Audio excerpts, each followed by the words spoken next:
I am a sick man. I am a spiteful man. I am an unpleasant man.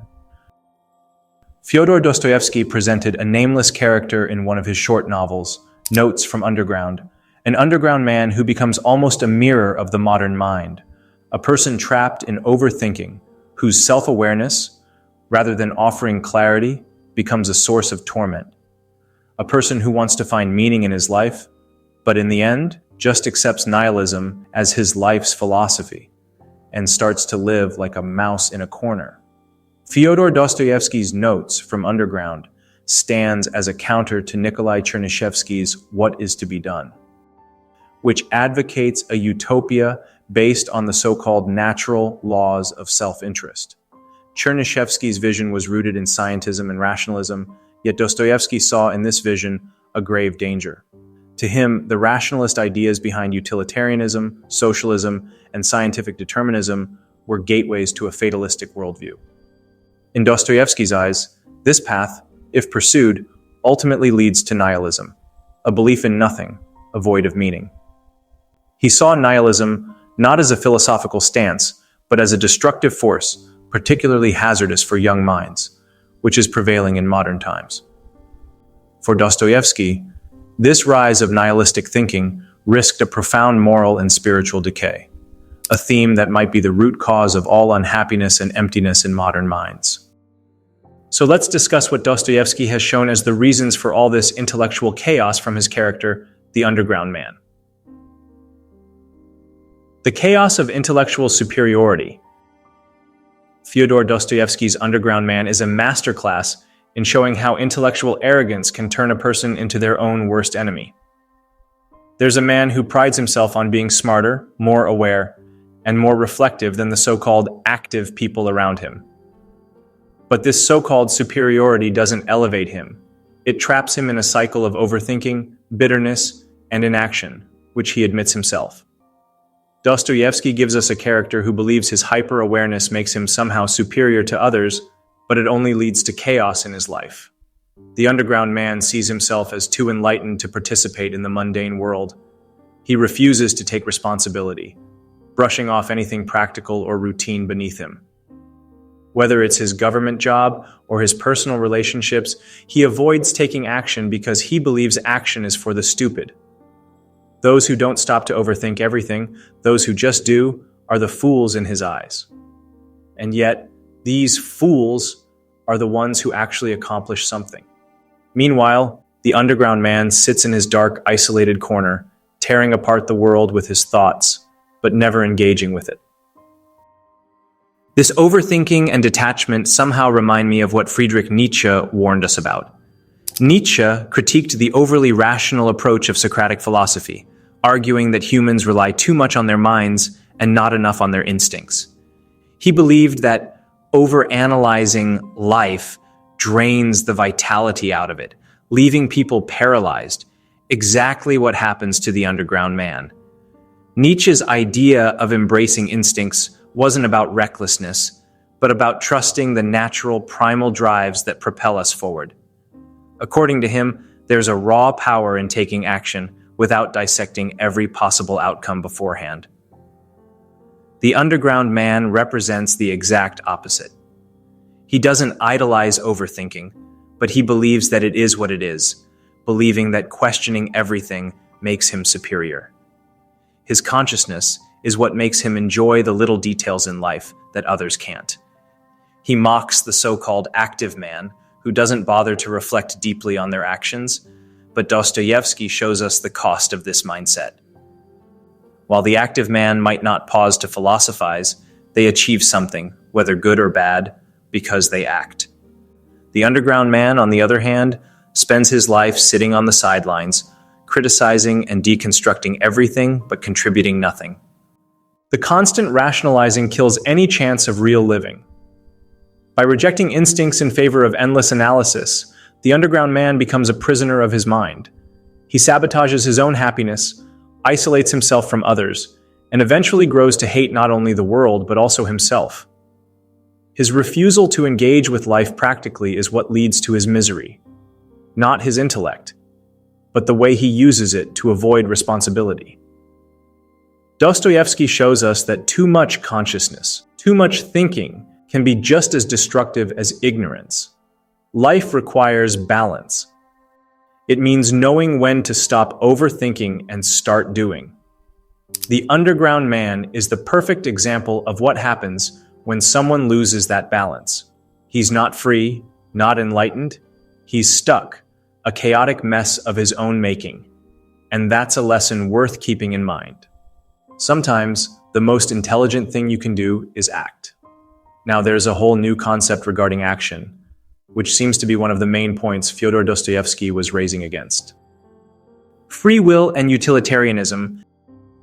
Dostoevsky's Notes from Underground is a powerful critique of utilitarianism and rational egoism, ideas promoted by thinkers like Jeremy Bentham, John Stuart Mill, and Nikolai Chernyshevsky.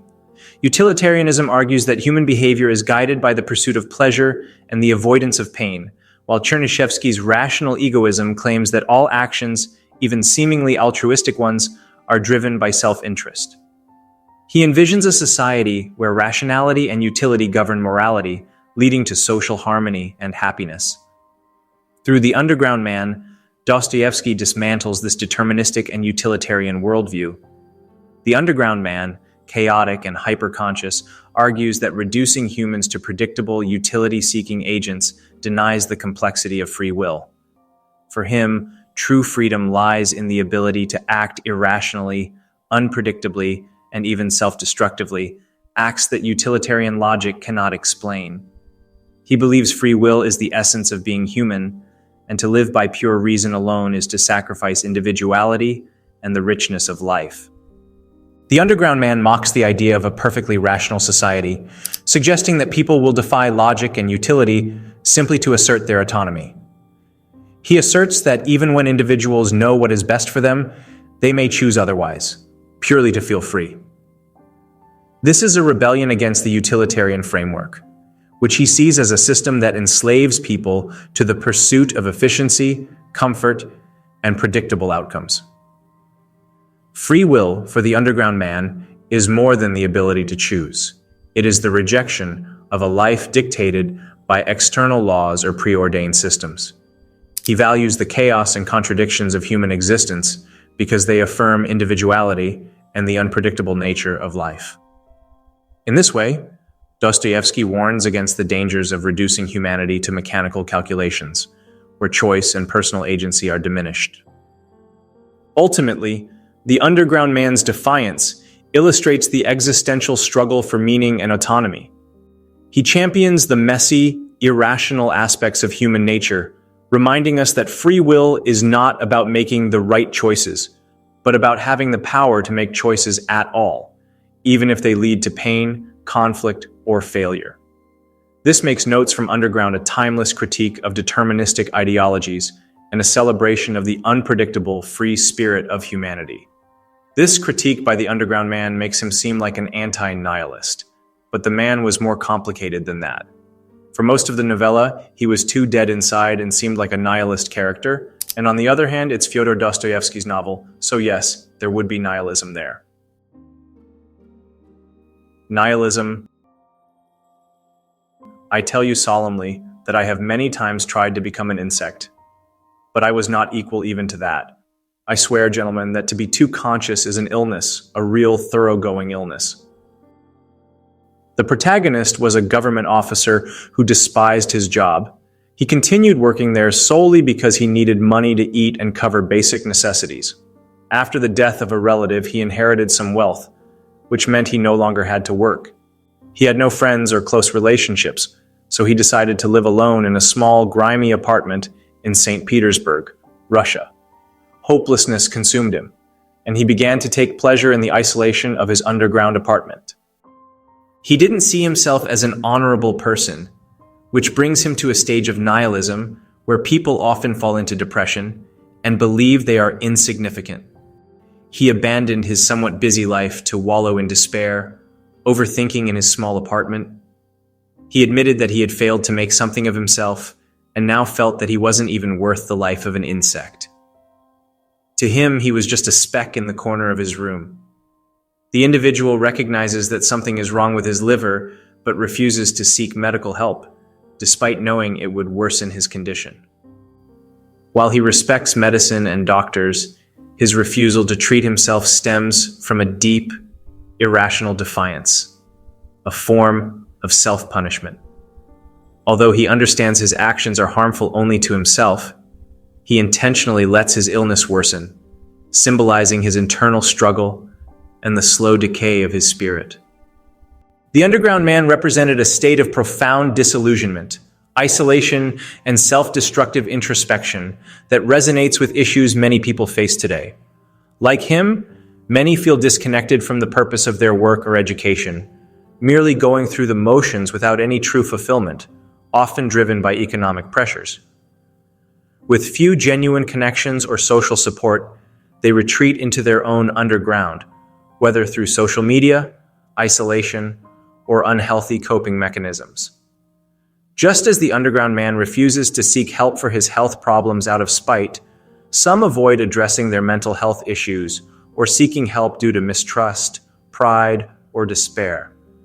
This self-destructive, nihilistic mindset arises when life feels purposeless or when the world seems indifferent to personal struggles, leaving people to enjoy despair in lonely, introspective spaces. His story serves as a warning against letting cynicism and hopelessness lead to isolation and detachment from life's possibilities, a challenge that remains highly relevant today. Is modern man a coward? The underground man embodies emotional and moral cowardice. While he prides himself on his intellectual superiority, his life is characterized by avoidance, inaction, and fear.